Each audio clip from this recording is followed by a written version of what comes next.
Hi, Jen. Welcome to the show. Hi, thanks so much for having me today. Now, Jen, I'm going to call you an estate planner, estate planning attorney, but I feel like that really sells you short. You're really like an estate expert, right? Everything about tax and estate. I mean, you are top notch, really a genius in the field. So I really appreciate you coming on today. Well, thank you. Thank you. It's something I really love doing. So what impresses me about you, Jen, is that other estate planners will refer work to you that is a little too complicated for them. You really do the most complicated type of estate situations possible. And the question I have for you, which is kind of tricky, but imagine you have a family that you know they're just going to have problems. Like they're going to have issues, whether it's a daughter-in-law, a son, or somebody who's going to claim that this was fraudulently written. My father never did this, never meant me to cut me out of the will.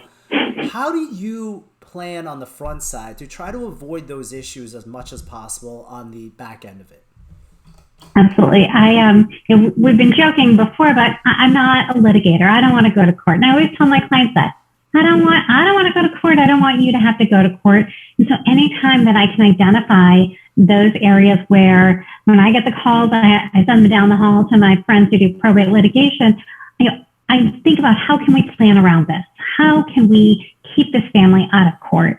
Right. And I think that it's really a combination of having a really well-drafted estate plan that's appropriate for the family and having a lot of communication. So, maybe it is the fact that we've had a long-standing relationship and that a client has come to see me again and again, and they have been developing their estate plan in the same way over the years. And maybe it is that we allocate the money to that one child who we're not so sure about their spouse, but we leave it in trust in a way that means it's got some protection.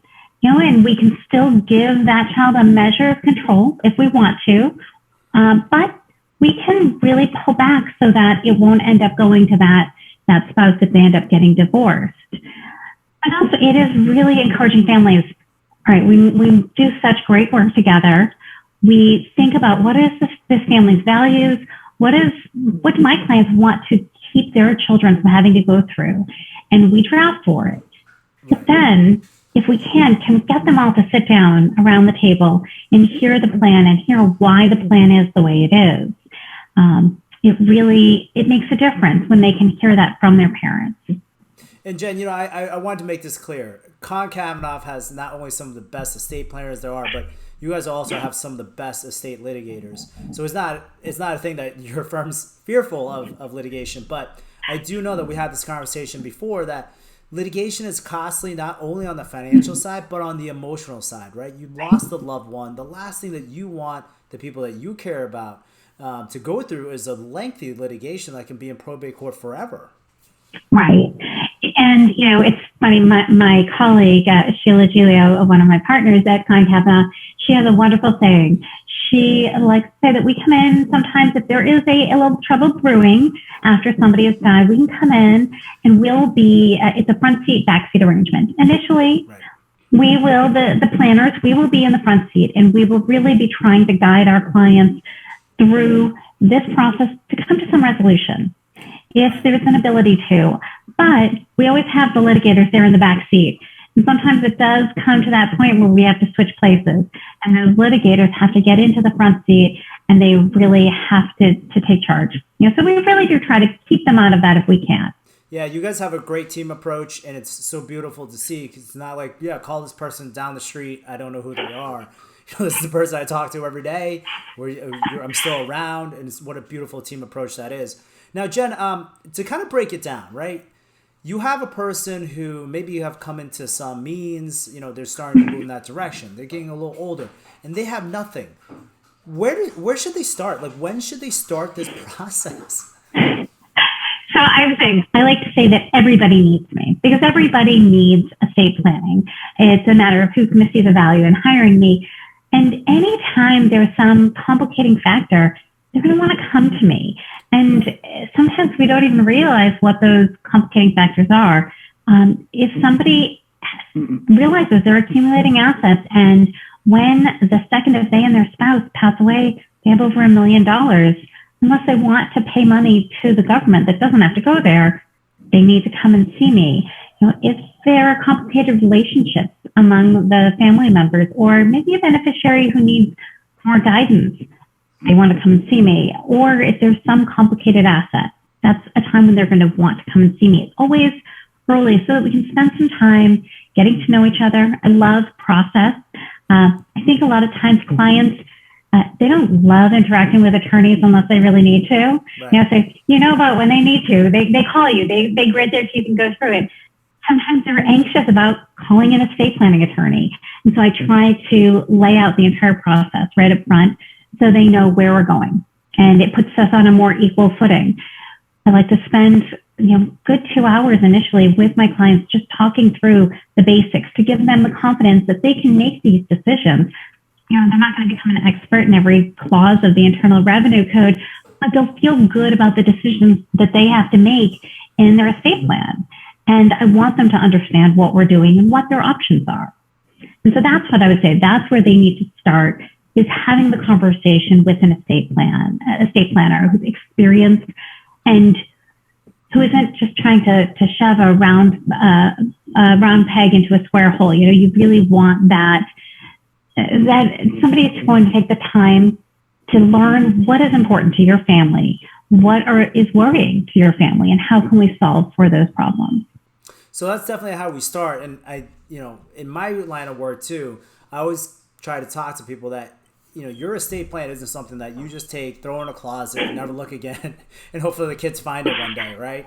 Because the problem is people's lives change. And with that change, sometimes you need modifications, you need codicils. And the other issue too is if you have a major change in your life, you need to plan for that. So, I've bumped into a lot of situations where financial fraud is alleged, where a person may be marrying someone a lot younger, maybe sometimes even younger than their children, maybe sometimes younger than their grandchildren.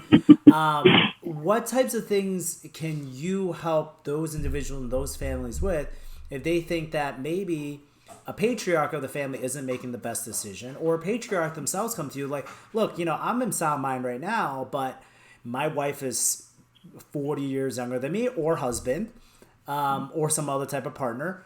What are the things that you can put in place to help me prevent, should I be in a situation where my mental health may be not as healthy it is today? Absolutely. I think developing that relationship. So when we have clients come in, we tell them, right, don't put this in the closet, but pull it out and look at it every 3 to 5 years or sooner. If there's a birth, a death, a marriage, a divorce, a material change in the assets, a material change in the family, or if they're reading about the estate tax every day in the newspaper. Those are all good triggers for reaching out to your estate planner and continuing that relationship. And what that means is if mom or dad is failing, I'm going to notice that over time because we've got this continuing relationship. Right. And I can say, hey, wait, what's going on? Why are we making this change? Or if somebody does say, gosh, I've got this much younger spouse, I've worked so hard to bring my family together. I hear that a lot. Really worked hard to blend this family. How do I make sure it continues on? And I say, let's see what we can do. Let's not pit them against each other. I was recently talking with a client who has a step parent who is not much older than this client and is going to be put in a position where they will be the trustee determining whether there's a dollar going to the step parent after their parent dies, or there's a dollar going to their siblings. And I just said, no, that's a terrible idea. You're going to be in such a bad position because you're taking a dollar from somebody. Right. And suggested that they talk with their parent about maybe splitting it up and saying this amount, this is going to be set aside. The kids have no right to this until the step parent has passed away. But this amount, this will go right to the kids at the parent's death so that they're not competing for the same dollars. Because if they are, it doesn't matter how great things were before. It will really cause problems then. So, Jen, we covered a lot of scenarios right now. Obviously, I'm not in the estate planning world, so I don't know about it all. But when's a good time to call Jen nowadays? Like, what are you seeing a lot? What's your favorite types of cases to take on, like, today? Oh, gosh. I really love that I'm able to work with a wide variety of families. Some of my families, they're really focused on their minor children. Who would be in charge of creating a new home for them if something, God forbid, happened to the parents?